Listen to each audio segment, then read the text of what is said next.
On August 8, 1974, President Richard Nixon spoke from the Oval Office and told Americans that he would resign at noon the next day.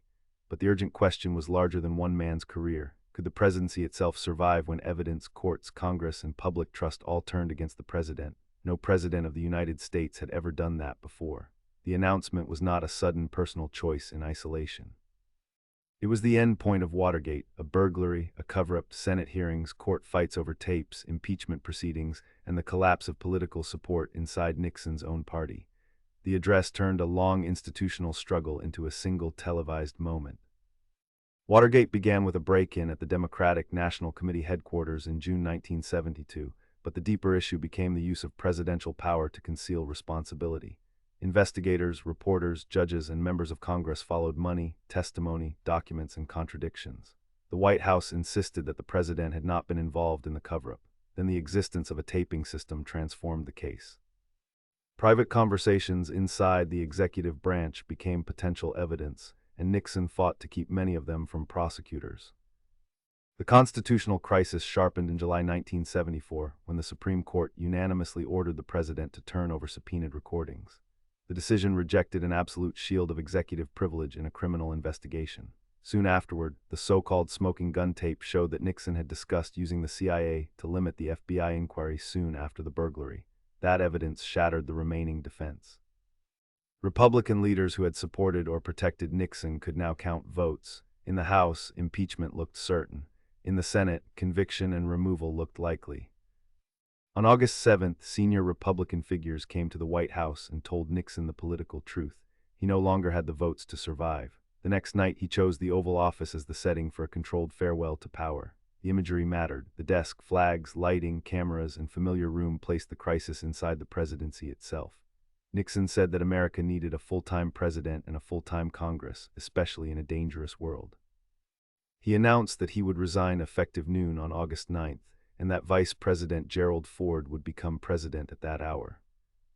The speech was historic partly because of what it did not do. Nixon did not offer a full confession. He expressed regret that some judgments had been wrong, but he framed the decision as a sacrifice required by the national interest. That ambiguity shaped the memory of Watergate. Resignation ended the presidency, but it did not answer every question about guilt, accountability, or pardon. It also showed that public language can manage defeat without fully explaining it. Millions of viewers heard a president accept the end of power while still defending parts of his record. The next day provided the images that fixed the story in public memory. Nixon spoke to White House staff in the East Room with his family nearby. He talked about his parents' struggle, hatred, and perseverance. Then he walked to a helicopter on the South Lawn, turned, raised his arms, and left the White House. Moments later, Gerald Ford took the oath of office and declared that America's long national nightmare was over. The line was designed to reassure a country tired of scandal, Vietnam-era distrust, inflation, and political suspicion. The peaceful transfer mattered as much as the personal downfall. There were no soldiers in the streets deciding the outcome. Courts issued orders, Congress investigated and prepared impeachment, prosecutors pursued evidence, journalists kept attention on the story. Party leaders eventually withdrew support. The succession moved through the 25th Amendment and normal constitutional forms. The system had been strained, but it had not snapped. That is why the resignation became an example used whenever Americans debate whether institutions can check a president. Watergate's legacy reached far beyond Nixon.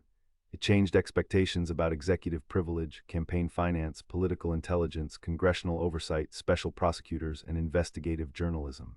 It deepened cynicism about government, yet also offered a counterexample to fatalism. Evidence could matter, hearings could matter, courts could matter, and political allies could finally decide that loyalty had limits. Ford's later pardon of Nixon reopened arguments about healing and accountability, proving that resignation was not the end of the story. August 8th matters because it condensed a constitutional crisis into a broadcast address. The most powerful office in the country did not protect its holder from evidence, law, votes, or public pressure. Nixon's resignation was dramatic, but its deeper meaning was institutional. It showed that the presidency is powerful, not unlimited. Personal mandate is not a shield against accountability, and a republic can survive a leader's fall when rules, evidence, and peaceful succession still command enough obedience.